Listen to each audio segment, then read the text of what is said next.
नमस्कार दोस्तों, मेरा नाम अमित चौबे। आप सभी का बहुत बहुत धन्यवाद कि आपने प्रीवियस वीडियो को बहुत ज़्यादा पसंद किया। आज आपके लिए हम बात करेंगे मानव अधिकार संरक्षण अधिनियम 1993। आइए तो आज हम देखना चालू करते हैं मानव अधिकार संरक्षण अधिनियम 1993 में आपको तीन शब्द देखने को मिल रहे हैं, उससे आप याद रखेंगे मानव अधिकार। मानव अधिकार संरक्षण अधिनियम 1993। आप भी याद रखिए कि 1993 वाला आपका मानव अधिकार संरक्षण अधिनियम है। अध्याय की बात करते हैं। प्रारंभिक, संक्षिप्त नाम, विस्तार व प्रारंभ। हमने अभी से पहले जितने भी एक्ट पढ़े हैं सभी की पहली शुरुआत रहती है प्रस्तावना या परिभाषा। तो सबसे पहले आपका संक्षिप्त नाम, विस्तार व प्रारंभ। मानव अधिकार संरक्षण अधिनियम 1993 इसका संक्षिप्त नाम है। यदि विस्तार की बात की जाए तो संपूर्ण भारत, परंतु जम्मू कश्मीर के संबंध में संविधान की 7वीं अनुसूची की 1 या 3 के विषय। हम बात कर रहे हैं मानव अधिकारों की।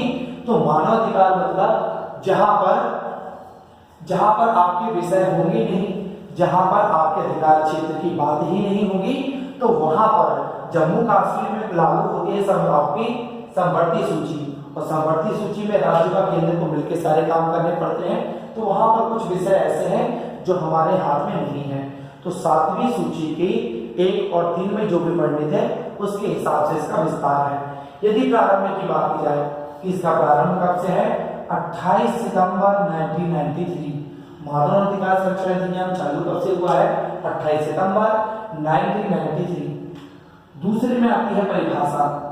परिभाषा बहुत बड़ी है। यदि आप सामने बुक्स रखेंगे तो आप देखेंगे बहुत सारी परिभाषाएं दी हुई है, पर कुछ विशेष परिभाषा है जिसे हम अपने तरीके से रिलेट करके या जो एग्जाम पर्पस से महत्वपूर्ण है हम उसको देखने की बात करेंगे।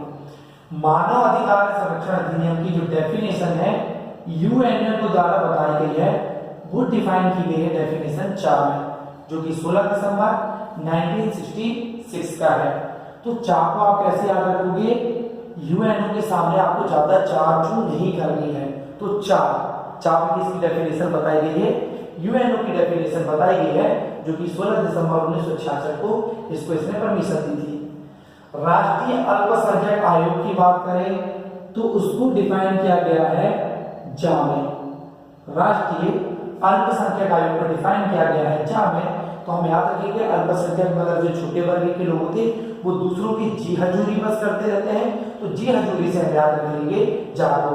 तो राष्ट्रीय अल्पसंख्यक आयोग जा में डिफाइन करता है। राष्ट्रीय अनुसूचित जनजाति आयोग जो कि संविधान के अनुच्छेद 338 के का में डिफाइन है, इससे बताया गया है का में। तो किसी भी चीज की शुरुआत होती है का से, जैसे हम बोलते हैं का, खा। तो जो एसटी एससी वाले हैं उन्हें हमें पहला दर्जा देना है, अर्थात हमें किस क्रम में रखना है? का। तो अनुसूचित जाति जनजाति के लिए का डेफिनेशन दी गई है। राष्ट्रीय महिला आयोग इसके लिए बना है आपका या। तो राष्ट्रीय महिला आयोग क्या है उसकी डेफिनेशन मिलेगी आपकी या में। तो आप याद रखिए कि महिलाएं ची चा या वो चिल्लाती ज्यादा है, तो उनकी चा या चा वो किसमें बताया गया है? राष्ट्रीय महिला आयोग। डा की बात की जाए, लोक सेवक अर्थात पुलिस, तो पुलिस की डेफिनेशन किसमें बताई गई? डा। आप इसको याद रखेंगे डंडे से। तो जो लोक सेवक होता है, पुलिस होता है, वो डंडे से पिटाई करता है। तो डा में डेफिनेशन आपकी लोक सेवा की। और इसी का दूसरा सेक्शन है जिसमें जम्मू कश्मीर की विधि वगैरह बताया गया है। तो 2 नंबर का काम कौन करते हैं? जम्मू कश्मीर वाले, क्योंकि बहुत अच्छापन नहीं समझते क्योंकि वहां पे पाकिस्तान का सपोर्ट किया जाता। तो 2 में किसकी डेफिनेशन दी गई है? जम्मू कश्मीर की विधि की। अब हम देखते हैं धारा 3 राष्ट्रीय मानव अधिकार आयोग का गठन। आप देख पा रहे हैं गठन लिखने में 3 शब्द आता है, तो यहाँ पे धारा में क्या है? 3। तो धारा 3 में बताया गया है मानव अधिकार आयोग का गठन। अब पहले में डेफिनेशन में बताता है आयोग क्या होता है। आयोग के द्वारा या आयोग में किन सदस्यों का चयन होगा, तो वो हम देखते हैं। सबसे पहले सुप्रीम कोर्ट का न्यायमूर्ति रहा हो, एक ऐसा व्यक्ति जो कि सुप्रीम कोर्ट का न्यायमूर्ति रहा हो, वो व्यक्ति होगा वो इस आयोग का अध्यक्ष बनेगा। दूसरा, सदस्य जो सुप्रीम कोर्ट का न्यायाधीश रहा हो, अर्थात सुप्रीम कोर्ट में एक ऐसा व्यक्ति जो कि न्यायाधीश के पद पे रहा हो, एक वह सदस्य होगा। एक ऐसा सदस्य होगा जो हाई कोर्ट का न्यायमूर्ति रहा हो या वर्तमान में हो, और दो ऐसे अन्य सदस्य होंगे जिन्हें मानव अधिकार क्षेत्र का ज्ञान हो। तो कुल मिलाकर हम यहाँ पे देखते हैं हमारे पास 5 सदस्य हो जाएंगे। एक ऐसा व्यक्ति होगा जो कि सुप्रीम कोर्ट का न्यायमूर्ति है या न्यायमूर्ति रहा हो, एक ऐसा व्यक्ति होगा जो कि सुप्रीम कोर्ट का न्यायाधीश हो, एक ऐसा व्यक्ति होगा जो कि हाई कोर्ट का न्यायमूर्ति हो, और दो ऐसे व्यक्ति होंगे जिन्हें मानव अधिकार से रिलेटेड नॉलेज हो। तो इनको तैयार करके आपके सभी आयोग का गठन हो जाएगा। बाद में राष्ट्रीय अल्पसंख्यक ST/SC महिला आयोग, अर्थात जितने भी आपके अल्पसंख्यक आयोग है, ST/SC आयोग है, आपका महिला आयोग है, सभी को इसमें शामिल किया गया है। इसका जो महासचिव होगा वो चौथे में बताता है, धारा 3 के चौथे सेक्शन में बताता है कि एक महासचिव होगा और इसका मुख्यालय कहाँ पर होगा, दिल्ली में होगा। तो गठन में 3 शब्द आते हैं, तो राष्ट्रीय मानव अधिकार आयोग के गठन की बात करता है 3 में। आइए हम देखते हैं चौथी धारा।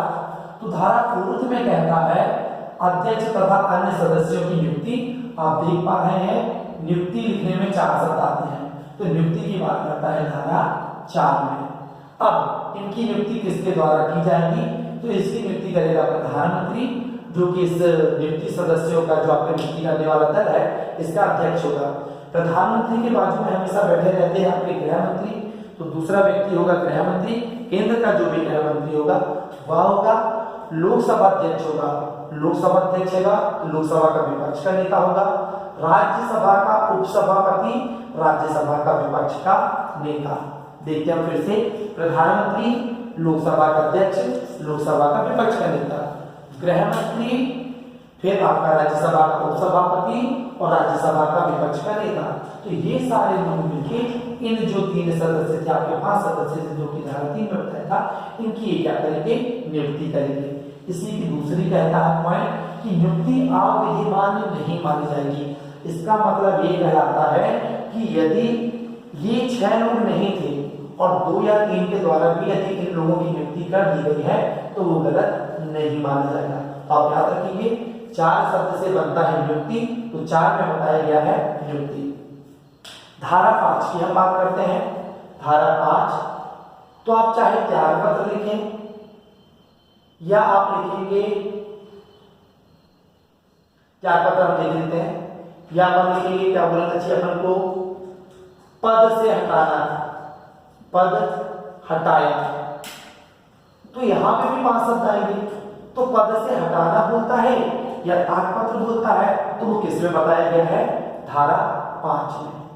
अब किसी व्यक्ति को पद से कैसे हटाया जा सकता है, पहली की बात तो वो है कि संविधान में दिए गए हुए नियम शर्तों का उल्लंघन करता है, इस अधिनियम के द्वारा जो भी बातें की गई है उसका विरोध करता है, मानसिक रूप से दिवालिया हो, पागल हो, या उसने कदाचार का कोई कार्य किया हो, तो जो संवैधानिक दृष्टि से सही नहीं हो, उसके द्वारा ऐसा कोई भी आचरण किया जाता है तो उसे पद से हटाया जा सकता है। अब हम देखते हैं धारा 6, पदावधि। जब आप पीरियड लिखेंगे तो पीरियड की स्पेलिंग में आएंगे आपके 6 शब्द, तो इनकी पीरियड की बात किसमें की गई है, धारा 6 में। अब 5 वर्ष या 70 वर्ष, पहला तो है कि इनका कार्यकाल कितने वर्ष का होता है, तो 5 वर्ष का इनका कार्यकाल होता है। 70 वर्ष की आयु से तात्पर्य है आपके 5 वर्ष कंप्लीट हुए हैं और आपकी आयु अभी 70 वर्ष पूरी नहीं हुई है, तो दूसरी बार या चुनाव के लिए या इस पद पे चयनित होने के लिए वैलिड है। तो 5 वर्ष आपका कार्यकाल है और 70 वर्ष आपकी आयु है। 7 सफलता, यदि आप सफलता बोलते तो उसमें भी 7 का प्रोनाउंसिएशन होता है। तो कतिपय परिस्थितियों में सदस्य का अध्यक्ष के रूप में कार्य करना, इसका तात्पर्य ये है कि मान लीजिए कि किसी समय सभी सदस्य अवेलेबल नहीं है, जो आपके यहाँ के सदस्य हैं, गठन सदस्य हैं, वो अवेलेबल नहीं है, तो 2 या 3 व्यक्तियों के द्वारा भी यदि कोई कार्य किया जाएगा, या फिर अध्यक्ष अवेलेबल नहीं है, जो सदस्य है ऐसा उसने अध्यक्ष के रूप में कार्य किया है, तो वह भी स्वीकार होगा, वो भी सही माना जाएगा। तो 7 फॉर सक्सेस और सफलता, तो जब सदस्य भी अध्यक्ष के रूप में कार्य करेंगे तो वो कार्य सही होंगे। इसकी जानकारी किसमें मिलती है, हमें धारा 7 में मिलती है। आइए हम बात करते हैं धारा 8 की। अध्यक्ष और सदस्यों का सेवा शर्त। 8 आपको पता है महिलाओं का, लेकिन नंबर 8 से हम याद करते हैं। तो जो भी आपके लिए सेवा है, जो भी शर्तें वो अप्लाई कौन कर देती है, महिलाएं, कि आपको ऐसे रहना चाहिए, आपको ऐसा कार्य करना चाहिए, आपके साथ ये होगा, आपके साथ वो होगा। तो बात ये की जाती है कि जब गठन के दौरान जो भी इनके लिए सेवा शर्तों का प्रावधान किया गया था वो वही रहेंगे, उसमें परिवर्तन नहीं किया जाएगा। आप इसको याद रखेंगे। महिलाओं के रखेंगे नंबर 8 से 9वां, रिक्तियों आदि में कार्यवाही का अविधिमान्य ना होना, अविधिमान्य ना होना वो बात की गई है 9 में। इसका मतलब ये कहलाता है कि जो हमारे सदस्य हैं, 5 सदस्य हैं, इसमें से कोई व्यक्ति यदि सभा के दौरान या जब कोई डिसीजन लिया जा रहा था उस समय अवेलेबल नहीं है, तो उसके बाद भी यदि कोई कार्य किया जाएगा तो उसे कानून के विरुद्ध नहीं माना जाएगा। अर्थात एक व्यक्ति, 2 व्यक्ति या 3 व्यक्तियों के द्वारा भी कोई कार्य किया जाता है तो वो हमेशा कैसा माना जाएगा, सही माना जाएगा। 10 हम देखते हैं धारा 10 के बारे में। प्रक्रिया का आयोग द्वारा विनियमित किया जाना, इसका मतलब ये है अध्यक्ष और उसके सदस्य जहां भी चाहे वहां पर बैठक कर सकते हैं, जो भी शक्ति लगाना चाहे वो शक्ति लगा सकते हैं, नियम कानून का पालन कर सकते हैं, और वो जहां भी सभा को आयोजित करना चाहेंगे वो सारी चीजें हमेशा वैध मानी जाएंगी, वो सही मानी जाएंगी। और कोई चीज यदि पूरी सही होती है तो आप उसको 10 में से 10 नंबर देते हैं, तो आप उसको उसी से याद रखेंगे। आइए देखते हैं धारा 11। आयोग के अधिकारी तथा अन्य कर्मचारी, आयोग के अधिकारी तथा अन्य कर्मचारी दिया हुआ है आपका धारा 11 में। अब आपका चाहे अधिकारी हो चाहे आपके यहाँ के सदस्य हो, तो सभी को 11 नंबर की बस से तत्पर रहना चाहिए कार्य करने के लिए। तो अधिकारी तथा अन्य कर्मचारी की बात किसमें करता है, धारा 11 में करता है। अब जब दोनों बराबर हैं तो उसकी जो पद होंगे वो भी आपके इक्वल होंगे। जैसे कि बात करता है भारत सचिव बराबर महासचिव, अर्थात मानव अधिकार संरक्षण अधिनियम का जो महासचिव होगा उसका जो स्तर होगा भारत सचिव के स्तर के बराबर होगा। यहाँ का जो अन्वेषण अधिकारी होगा वो पुलिस महानिदेशक के पद के बराबर होगा। तो आप 11 नंबर से याद रखिए, एक और एक क्या है, बराबर है, यहाँ भी एक है, यहाँ भी एक है, तो एक और एक क्या है, बराबर। तो भारत सचिव का पद आपका भारत सचिव के पद के बराबर की इसकी प्राथमिकता महासचिव की होगी, और पुलिस महानिदेशक के पद के बराबर होगा आपका अन्वेषण अधिकारी। तो जितने भी अधिकारी हैं, कर्मचारी हैं, सबको 11 नंबर की बस से लगे रहना चाहिए। हम बात करते हैं धारा 12 की, आयोग के कृत्य। तो यदि आप मानवाधिकार में जॉब करने वाले हो, आप मानवाधिकार आयोग के सदस्य हो, तो आपको 12-12 घंटे काम करने पड़ेंगे। तो आयोग के कृत्य के बारे में जानकारी कहाँ से प्राप्त होती है, धारा 12 से। अब आयोग की कृत्य की बात करें तो व्यक्ति जा सकता है, जांच पड़ताल कर सकता है, किसी का समन कर सकता है, किसी के स्टेटमेंट ले सकता है, किसी के फाइलें ले सकता है, तो वो सारे आपके कृत्य आते हैं 12 में। तो 12-12 घंटे आपको कार्य करना पड़ेगा, आप उससे याद रखेंगे धारा 12। धारा 13 की हम बात करते हैं, धारा 13 की बात करते हैं, जांच से संबंधित शक्तियां। इसका तात्पर्य ये है कि जब आप जांच करने जाएंगे तो आपके पास कौन कौन सी पावर होती है, आप किन किन शक्तियों के द्वारा जांच पड़ताल कर सकते हैं, तो उसकी जानकारी हमें दी गई है धारा 13 के अंतर्गत। आप इसको याद रखेंगे, जब आप कहीं पर जांच करने जाते हैं तो आपके साथ लोग 13 ज्यादा करते हैं, आपके साथ कुछ बहस वगैरह करते हैं। तो 13 में बात की गई है जांच से संबंधित शक्तियों की। धारा 14 की बात करते हैं, अन्वेषण की बात करते हैं, खोज की बात करते हैं। तो आपको याद होगा मानव का जो चेहरा होता है, मानव के चेहरे में पाई जाती है 14 बोन्स, 14 हड्डियां पाई जाती हैं। तो आप खोजोगे किसको, आप किसको खोजना चाहेंगे, जिसके चेहरे में पूरी 14 हड्डियां हो। तो आपने गाना भी सुना होगा, 24 का चांद या आफ्ताब हो, तो 14 चेहरे में कितनी हड्डियां पाई जाती है, 14 हड्डियां पाई जाती हैं। तो अन्वेषण अर्थात खोज, हम खोजबीन किसकी करने जाएंगे, जिसके चेहरे में पूरी 14 हड्डियां होंगी। तो 14 में बात करता है आपका अन्वेषण की अर्थात जांच की बात करता है 14 में। आइए हम देखते हैं धारा 15। आयोग के समक्ष व्यक्तियों की कथन, मतलब जब आपके पास 13 में जांच की शक्तियां थी, 14 में आप जांच करने गए थे, तो आपको उन व्यक्तियों की स्टेटमेंट भी लेने पड़ेंगे जिनके खिलाफ आप कार्रवाई करने वाले हो। तो 15 में है आपका आयोग के समक्ष व्यक्तियों के कथन। धारा 16 की बात करते हैं, उन व्यक्तियों की सुनवाई जिन पर प्रतिकूल प्रभाव पड़ना संभव्य है। यहाँ पे तात्पर्य ये है कि 15 में जिसकी भी आपने जांच पड़ताल की थी, जिसके भी आपने कथन दिए थे, उनके जो भी स्टेटमेंट है उन्हें आप पब्लिकली इस तरीके से नहीं लेके आएंगे कि उनकी जो ख्याति है, उनकी जो प्रतिभा है, उसके ऊपर कोई इफेक्ट पड़ता हो। तो आप इसको 16 से याद रखेंगे। एक गाना आपने सुना होगा, तो 16 बरस की मैं 17 बरस का, मिलना जाए रहना एक तुम्हारा जरा दूर ही रहना। तो वो दूर रहने की क्यों बोल रहा है? क्योंकि जो उसकी ख्याति है लड़की की, उसके ऊपर प्रतिकूल प्रभाव ना पड़े। तो बोलता है कि सुनवाई जिन पर प्रतिकूल प्रभाव ना पड़े, तो उसकी धारा क्या है आपकी 16। धारा 17 की बात करते हैं, शिकायतों की जांच। जहां भी आपको लगे खतरा, तो आप वहां पे लगा दीजिए धारा 17। तो धारा 17 में बोलता है शिकायतों की जांच करना। जहां पर भी आपको लगता है कि मानव अधिकारों का हनन हो रहा है, कार्य सही तरीके से नहीं हो रहे हैं, प्रशासन जवाबदेही नहीं निभा रहा है, तो वहां पे जो आपका अधिनियम के द्वारा गठित लोग हैं, उस शिकायतों की जांच भी कर सकते हैं। तो धारा 17 में है शिकायतों की जांच। 18 देखते हैं, जांच के दौरान और जांच के पश्चात की कार्यवाही।